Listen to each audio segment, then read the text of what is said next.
आप सभी कृषि विद्यार्थियों का एग्री लाइट यूट्यूब चैनल पर फिर से एक बार आपका स्वागत है। आज मैं इस वीडियो के अंदर बताऊंगा कि इस वर्ष 2024 के अंदर आपकी ICAR UG की क्या एक्सेप्टेड कट ऑफ रह सकती है। अनुमानित कट ऑफ मैं आपको बताने वाला हूं। कैटेगरी वाइज किस कैटेगरी में आपकी अगर कितनी रैंक है तो आपका सिलेक्शन हो जाएगा। मैं बड़े एनालिसिस के साथ में सारी चीज़ें देख करके ऑफिशियल आपके बीच में आया हूँ। तो आप इस वीडियो को पूरा अवश्य देखें। मैं आपको बता दूं कि इस बार आपकी सीटें बढ़ी है, जो कि ये अच्छी बात है। 2 साल पहले सीटों की संख्या कम थी, लेकिन 2 साल बाद लगातार आपकी सीटें वो इंक्रीज हो रही है।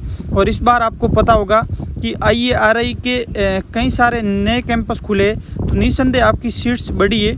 आपके सिलेक्शन के जो आसार है वो भी काफ़ी बड़े हैं। तो मैं आपको ये आप देखिए कि पिछले ईयर की कट ऑफ है, तो वो आपको आप देख लेना।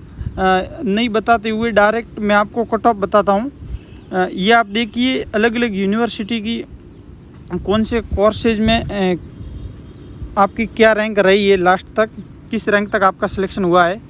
मैं आपको बताना चाहूँगा कि थोड़ा हिंदी मीडियम का अगर कोई स्टूडेंट है और जो ABC का है, उसके लिए कहीं ना कहीं इस बार थोड़े दुख की बात है कि कई सारे 10 से 15 ऐसे एग्रीकल्चर यूनिवर्सिटीज़ है जिन्होंने अपनी बुलेटिन में ये साफ मना किया है कि ABC का अगर कोई स्ट्रीम का विद्यार्थी है तो वो हमारी कॉलेज में एडमिशन के योग्य नहीं होगा। ये दुर्भाग्य है कि और हिंदी जो मीडियम का विद्यार्थी है उनके लिए भी बुलेटिन में साफ लिखा है कि इंग्लिश मीडियम हमारी इस यूनिवर्सिटी में एडमिशन के योग्य माना जाएगा, हिंदी मीडियम का स्टूडेंट योग्य नहीं होगा। ये दुर्भाग्य की बात है कि हिंदी मातृभाषी देश में अगर हिंदी माध्यमी स्टूडेंट अगर काबिल स्टूडेंट अगर उसके प्रवेश में वो माध्यम बाधा बन रहा है, तो शायद इनसे बड़ी दुर्भाग्य की बात नहीं हो सकती। इस पे अपन अलग से चर्चा करेंगे। आज मैं आपको कट ऑफ बता देता हूँ। अगर मैं बात करूँ OBC की EWS और जनरल, लगभग इनकी ICAR के अंदर कट ऑफ सेम रहती है, क्योंकि जो सेंट्रल एग्रीकल्चर यूनिवर्सिटी है ये वहीं केवल ये आपकी जो कैटेगरी है वो वेरीफाई होती है। इसके अलावा किसी भी कॉलेज में आपका जो एडमिशन की जो प्रोसेस रहती है उसमें जनरल ही वेरीफाई होती है, और इसलिए जनरल की, OBC की और EWS की लगभग आपकी जो कट ऑफ है वो बराबर रहती है। तो मैं अगर आपको बताऊं तो मेरे अनुमानित, क्योंकि सारा एनालिसिस करने के बाद कट ऑफ देखने के बाद मुझे ऐसा लगता है कि जिसकी OBC के अंदर, जनरल और EWS के अंदर 6000 से लेकर के 6500 6500 तक जिसकी रैंक है उसको कॉलेज अलॉट हो जाना चाहिए।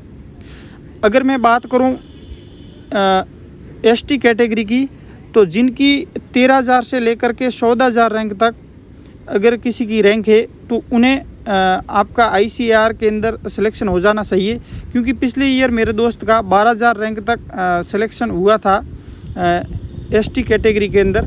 तो इस बार सीटें आपकी बढ़ी है, तो निस्संदेह अगर आपकी थोड़ी रैंक ज़्यादा भी है तो भी सिलेक्शन के आसार दिखाई देते हैं। तो और इस प्रकार अगर मैं SC कैटेगरी की बात करूं तो जिनकी 15000 रैंक तक है उनके सिलेक्शन के आसार है, उनका सिलेक्शन हो जाना चाहिए। और इस प्रकार से अगर मैं आपको बताऊं कि हॉर्टिकल्चर की ये जो मैंने आपको कट ऑफ बताई है, ये BSc ऑनर्स एग्रीकल्चर की बताई है, जो कि सबसे पॉपुलर और सबसे ज़्यादा जो कोर्स में एडमिशन लेने की जो साथ रखते हैं स्टूडेंट, उनकी मैंने बताई है। और अगर हॉर्टिकल्चर की बात करूं तो आप प्रत्येक कैटेगरी में 2-2000 आगे रैंक बढ़ा दीजिए, यानी कि 6500 है तो आप 8000 8500 रैंक तक हॉर्टिकल्चर में आपका एडमिशन हो जाना चाहिए मेरे अनुमानित। तो आप ये मान के चले लगभग ये आपकी रैंक है तो आप सेफ हो, और लास्ट राउंड तक आप वेट करना, आपको कॉलेज अलॉट हो जाएगा।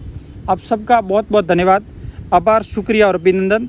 आप इस चैनल को ज़रूर सब्सक्राइब करें ताकि और ही ऐसे वीडियो आने वाले इस चैनल पर जिसका नोटिफिकेशन आपको सबसे पहले पहुंचता रहे। आप सबका बहुत बहुत धन्यवाद।